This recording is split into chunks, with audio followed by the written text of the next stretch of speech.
Hello student. In the last sessions we have studied the flow measurement of incompressible fluids, that is liquids. Now in this session, in this lecture, I am going to discuss with you the flow measurement of compressible fluids, that is gases. For gases, the flow rates are normally expressed in terms of mass flow rates, while for incompressible fluids, that is liquids, we were taking the formula of volumetric flow rate. Okay. So here for gases, we have to take the formula of mass flow rate, that is this one. And here is the formula, the complete formula, derived formula of mass flow rate, where all these quantities gamma, CD, A2, beta, G, V1, P1, P2 all are studied by you earlier. We have discussed it, the derivation was discussed through Bernoulli's equations. So it is nothing new to you, only what you have to learn and remember. Since each and every formula is not easy to learn, but what you have to learn and remember that the mass flow rate is also directly proportional to under root of pressure difference. Under root of pressure difference. Mass flow rate W is directly proportional to under root of difference between the pressures, pressure difference. Okay. So what you have to do that by using this formula, we can calculate the mass flow rate. The same obstruction type flow meters can be used, but an additional correction factor needs to be introduced, because here we are watching that there is one new constant is taken here. Okay. So some corrections, some values will be, it is not exactly the copying the magnitude of volumetric flow rate. There is a slightly difference in this formula. So the correction factor when designing the instrument, flow measuring instrument, when designing the instrument, then we have to take in account the compressibility of gas used. Okay. So now move, and for compressible fluids, we were using orifice plate, we were using flow nozzle and Venturi meter, which we were inserting inside the pipeline. Now, for compressible fluids, that is gases, we can use pitot tube. For compressible fluids, we use pitot tube. And what is pitot tube? It is used mostly for velocity measurement in aircraft, and its basic principle we have to understood by the diagram here. This is the diagram of pitot tube basic principle. And what is the basic principle? That if this is the pipeline, and the pipeline, in the pipeline, if the flow of fluid is V1 entering in this section, and in between the pipeline, if there is blunt object, so just before the blunt object, the velocity of the fluid will become 0, just adjacent to the blunt object in front. Okay. So this we have to take in account, and we have to derive the formula in a new manner. Okay. Now see here, earlier what we were doing, we were having this formula from Bernoulli's equation, P1 by gamma plus V1 square by 2G plus Z1. We were putting here Z1 equal to P2 by gamma plus V2 square by 2G plus Z1 plus Z2. In the right side, we were taking the values of the parameters at cross section 2. Okay. Here it was Z2. But if Z1 and Z2, what is Z1 and Z2? That is the height above the datum in the pipeline. If those are equal height. So Z1 and Z2 are equal. Then this was the formula that we have earlier watched. Just I am showing you from where I am talking it. We have taken in account the Bernoulli's equation. And here in this diagram, where we were understanding the flow through a varying cross section, here if Z1 and Z2 are equal, then we were getting the formula equation number 2 from this equation number 1. This was the actual one, where gamma is the specific weight of the fluid. So from here only we were deriving the formula for pitot tube. Okay. So pitot tube is having the formula which is, let me show you.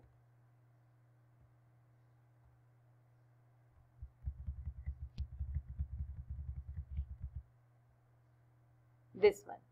Now just before to the object, which is blunt object in the path of fluid flow. So just before, the velocity of the fluid is 0, and now we put this value in this equation, in this new equation. This parameter will become totally 0, and here if you transfer this P2 by gamma to the left side and V1 square by 2G in the right side, then you will receive that P1 minus P2 by gamma is equal to V1 square by 2G, and this V1 is the fluid flow through the pipeline when it is entering in the pipeline. Okay. So this V1 is equal to under root 2G by gamma P2 minus P1. So in this manner, what we are watching, that this equation has become very simple to understand. But here also what we are watching, that the velocity of fluid is still directly proportional to under root of P2 minus P1, which is the pressure difference. Okay. So for compressible fluids, the constant only has been changed, and that's why when designing the pitot tube, now we have to take the few corrections when designing considerations has to be taken in account. Okay. So here the concept is explained in the first diagram. Blunt object is here, and now as the fluid is flowing through pipeline and blunt object is here, so these will be the path. The path will be changed for the fluid, and just before the object the velocity will become 0, and the actual construction is shown in this diagram, and how the blunt object is designed, taken in account. Here this is the new construction. Okay. So when their fluid is smoothly passing, where we will take the pressure P1, and where the obstruction is stopping the fluid flow just before it, so from that place we were taking the pressure P2, and using manometer we can read the value of pressure difference. So in this way we can use pitot tube for the measurement of flow for compressible fluids. Okay. So till now we have watched the phenomena for orifice plate, pitot tube, venturimeter and flow nozzle, and all those were having the pipeline area constant. They were variable head flow meter. They are under the category of variable head flow meter, having the constant area of the pipeline but having variable pressure drop at the obstruction point. Okay. So Till now what we have studied? Orifice meter, Venturi meter, flow nozzle, and just now pitot tube. So they were under the category of variable head flow meter, which are having constant area of pipeline, which in which the obstruction was causing the variable pressure drop. Now, here the area was of obstruction was constant. The pressure drop changes with flow rate. On the other hand, now we have to study new flow meter, which is known as rotameter, and this is under the category of variable area meter. Variable area meter. So, the rotameter works as a constant pressure drop variable area meter. This you have to take in account, you have to keep in mind. And one more specific thing is that the rotameter can be only used in vertical pipelines. It can be used only in vertical pipelines. This you have to keep in mind. Okay. So as we know that the gases, their flow are upwards and upwards direction. So there also we can use, which can be used for liquids also, and here for gases also we can use it. But the major advantages of rotameter are simple in construction, ready to install, and the flow rate can be directly seen on the calibrated scale without the help of any other device. As in the earlier cases we need manometer, but in rotameter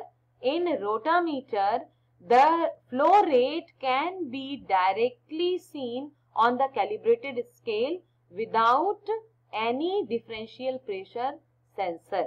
So here from in this line the disadvantage and advantages of rotameters are mentioned. Okay, the accuracy is 2% less compared to other types, that is its disadvantage, and the advantages are: number 1, simple in construction; number 2, ready to install; and number 3, flow rate can, this is the actual advantage, the flow rate can directly seen on a calibrated scale without the help of any other device, just like differential pressure meter. Now this is the diagram of the rotameter. Okay, so what we are watching, that in the at the bottom the area is too lower, and as we are moving in upwards direction, the area of the rotameter is increasing, and for that it is using the tapered pipe. So rotameter can be constructed using a tapered pipe. Now there is a float. This is a float. This rectangular box is a float. Okay, and this float surface, bottom surface, acts as orifice area. Now if the flow is from bottom to top, so what will happen? Due to the pressure of the fluid, the float will start to move in upwards direction. It will try to float. Okay. Now, before the float, means at the bottom of the float the pressure is P1, and above the float the pressure is P2, and both are having the different pressures. Why? Because the area is different, the cross section is different.